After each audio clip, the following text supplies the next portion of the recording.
وہ ہم نے بڑی زیادتی کی ہے، ریاست کو ہم نے چیلنج کیا، بلکہ ایک دو نے تو یہاں تک کہہ دیا کہ عمران خان جو ہے وہ کہیں پیچھے ہے اور جو فوج ہے وہ مقدم ہے، وہ آگے ہے۔ اب یہی بات ہے وہ ہم کرتے ہوتے تھے، اور جب ہم کرتے تھے تو یہ جو قوم یوتھ تھی وہ ہمیں گالیاں دیتی تھی اور ہمیں یہ کہتی تھی کہ نہیں یہ لوٹ کے کھا گئے، فلاں ہو گیا، یہ ہو گیا، وہ ہو گیا۔ اور پھر جب انہیں جواب دیا جاتا تھا وہ کہتے تھے کہ نہیں ہماری عام فوجیوں سے لڑائی نہیں ہے، بلکہ ہماری لڑائی تو کرپٹ جرنیلوں کے ساتھ ہے۔ لیکن آپ نے دیکھا کہ 9 مئی کے واقعات کے اندر ان کے نزدیک کسی بھی کرپٹ جرنیل کا نہ تو گھیراؤ کیا گیا، نہ کسی کرپٹ جرنیل کے گھر میں گھسا گیا، نہ کسی ریٹائرڈ جرنیل پہ حملہ کیا گیا، بلکہ وہ فوجی کہ جو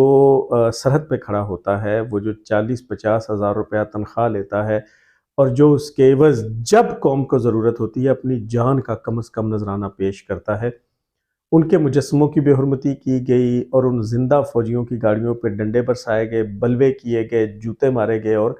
گالیاں دی گئیں۔ تو اب یہ جو ہمدردی کا فیکٹر ہے یہ بڑے دوستوں کے اندر جاگ اٹھا ہے، اور وہ یہ سمجھتے ہیں کہ شاید اب جو پی ٹی آئی ہے فی الحال ہے تو وہ اس کے ساتھ بڑی زیادتی ہو رہی ہے۔ میں آپ کو تھوڑا سا ایک واقعہ آج کے اس ویلاگ میں شیئر کرنا چاہتا ہوں، کیونکہ پاکستان جو ہے وہ سب کا ہے، اور یہ ایک پاکستان ہے، دو پاکستان نہیں ہے۔ آج سے تقریباً کوئی 5 سال پہلے یا 6 سال پہلے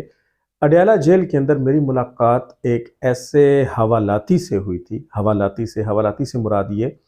کہ ابھی اس کا کیس چل رہا تھا، مجھے نہیں معلوم کہ اب اس کی کیا صورتحال ہے، اور اس کو ابھی سزا نہیں ہوئی تھی، وہ قیدی نہیں تھا، سو اسی وجہ سے اس نے قیدیوں کا لباس نہیں پہن رکھا تھا، بلکہ وہ اپنے ذاتی لباس کے اندر موجود تھا۔ بہت ہی خوبصورت نوجوان، سرخ و سفید رنگت والا، جس کی بلی آنکھیں تھیں اور جس کے شانوں تک بال تھے، اور پیشے کے لحاظ سے وہ ایک ڈاکٹر تھا، اور اس کا نام تھا ڈاکٹر راہیل۔ اگر آپ موٹر وے سے لاہور سے اسلام آباد یا اسلام آباد سے لاہور سفر کر رہے ہوں تو سالٹ رینج کے بالکل دامن میں آپ کو للہ انٹرچینج جو ہے وہاں سے آپ کا گزر ہوتا ہے۔ تو للہ کا یہ جو علاقہ ہے یہ کڑوے پانی کا علاقہ ہے، اور اب بھی جب آپ اگر یہاں سے نیچے اتر کے کھیوڑا کی نمک کی کان کی طرف جائیں یا خوشاب کی طرف اگر آپ کا رخ ہو تو آپ کو کئی ایسے مناظر نظر آتے ہیں جس میں بچے یا عورتیں وہ سر پہ ڈول رکھے یا گھڑے رکھے پینے کا پانی آج بھی بھر کے لاتی ہیں۔ ڈاکٹر راہیل کا تعلق اسی علاقے سے تھا، اور ڈاکٹر راہیل نے کنگ ایڈورڈ میڈیکل یونیورسٹی سے MBBS کیا تھا۔ ڈاکٹر راہیل کو اس وقت تقریباً 17 سال ہو چکے تھے۔ ڈاکٹر راہیل نے مجھے اپنے بارے میں یہ بتایا کہ میرے اوپر قتل کا الزام ہے، اور میں جانتا ہوں، میرا رب جانتا ہے کہ میں قاتل نہیں ہوں، اور یہ الزام جھوٹا ہے، اور آج تک عدالت نے فیصلہ نہیں کیا۔ میں ایک ایسے علاقے سے اٹھ کے کنگ ایڈورڈ میڈیکل یونیورسٹی سے ڈاکٹر بنا کہ جہاں کے لوگ آج بھی پینے کا پانی چشموں سے یا کسی اور کنویں سے بھر کے لاتے ہیں، جہاں آج بھی بنیادی سہولیات نہیں ہیں، تو وہاں سے کسی بندے کا اٹھ کے KEMC king Edward medical college یا یونیورسٹی میں MBBS کرنا بہت بڑی بات تھی۔ اب 17 سال گزر گئے، مجھ پہ صرف الزام ہے، میں ملزم ہوں، میں مجرم نہیں ہوں۔ عدالت میں میری سنوائی نہیں ہوتی، میری بیک جو ہے وہ مضبوط نہیں ہے، اور اب میں ڈاکٹر بھی نہیں رہا، کیونکہ نہ تو میں پریکٹس کر سکا۔ جیسے ہی میں اپنے MBBS سے فارغ ہوا تو کچھ لوگوں نے حسد کی آگ میں مجھ پہ جھوٹا الزام لگا کہ مجھے جیل میں ڈلوا دیا، اور اب اگر فار ایگزامپل اگر تو میں اس کیس میں مجرم ٹھہرتا ہوں اور مجھے عمر قید بھی ہوتی ہے تو وہ بھی 14 سال ہوگی، جبکہ 17 سال میں گزار چکا ہوں۔ اور اگر عدالت یہ فیصلہ کر لیتی ہے کہ میں تو بے گناہ ہوں اور وہ مجھے رہا کر دیتی ہے تو میرے ان 17 سالوں کا جواب کون دے گا؟ اور اس بات کو اب تقریباً 6-7 سال ہو چکے ہیں، تو اگر وہ اب تک رہا نہیں ہوا تو یہ 23-24 سال سے ایک شخص، ایک MBBS ڈاکٹر، ماں باپ کے خون پسینے کی کمائی، کسی مزدور کا بیٹا جو پڑھ کے ڈاکٹر بنا، وہ آج بھی ہمارے خوبصورت نظام انصاف کی وجہ سے، ہمارے اس نظام عدل کی وجہ سے ابھی تک ملزم ہے، ڈاکٹر ہے، اور اڈیالہ جیل میں ہے۔ بالکل اسی اڈیالہ جیل میں ہے جہاں مئی بھی آتی ہے، جون بھی آتی ہے، پھر جولائی، اگست اور سپٹمبر کی حبس کا موسم بھی آتا ہے۔ اس کے چہرے کے تاثرات میں آپ کو نہیں بتا سکتا۔ آپ نے ابھی ملیکہ بخاری کا چہرہ دیکھا، آپ نے شیریں مزاری کا چہرہ دیکھا، آپ نے فواد چودھری کا چہرہ جو ہے وہ دیکھا ہے، رات کو آپ نے مسرت جمشید چیمہ اور جمشید چیمہ کے اترے ہوئے چہرے دیکھے، اور ان کی جو میکسیمم دن تھے وہ 11 دن کے اندر اندر تھے۔ تو جس شخص کو 17 سال ہو گئے اور جو بے گناہ ہے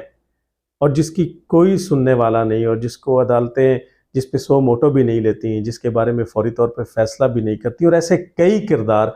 آپ کے شہر کی بڑی بڑی جیلوں میں آج تک موجود ہیں۔ اگر آپ نے ترس کھانا ہے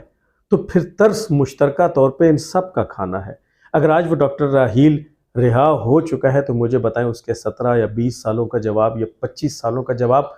کون دے گا؟ کس کے پاس ہوگا؟ کسی کے پاس نہیں ہوگا۔ اور یہ جو لوگ ہیں جو کہتے ہیں کہ کسی کا بچہ بیمار ہے اور کسی کی ماں بیمار ہے،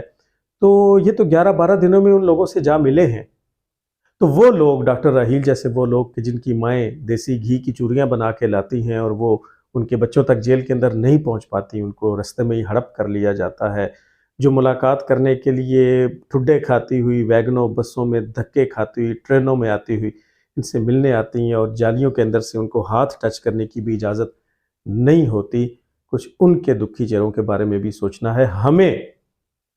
چہرے بدلنے سے کام نہیں چلے گا، ہم چہرے بدلتے آ رہے ہیں۔ یہ جو آج اترے ہوئے چہرے آپ کو نظر آ رہے ہیں، آپ میری بات لکھ لیں کہ جب ان کے اوپر سے مصائب کے یہ پہاڑ جو انہوں نے خود پیدا کیے تھے، جب وہ بادل چھٹ جائیں گے تو ان چہروں کی وہ شیطانیت، ان چہروں کا وہ تکبر اور ان چہروں کی وہ رونق دوبارہ آ جائے گی۔ ہاں، اگر نہیں آئے گی تو ڈاکٹر راحیل جیسے کرداروں کی نہیں آئے گی۔ ہمیں نظام بدلنے کی ضرورت ہے، اس نظام کو بھی بدلنے کی ضرورت ہے جس کا انصاف کی لسٹ میں 135واں نمبر ہے۔ اگلے ولاگ میں انشاءاللہ آپ سے دوبارہ ملاقات ہوگی۔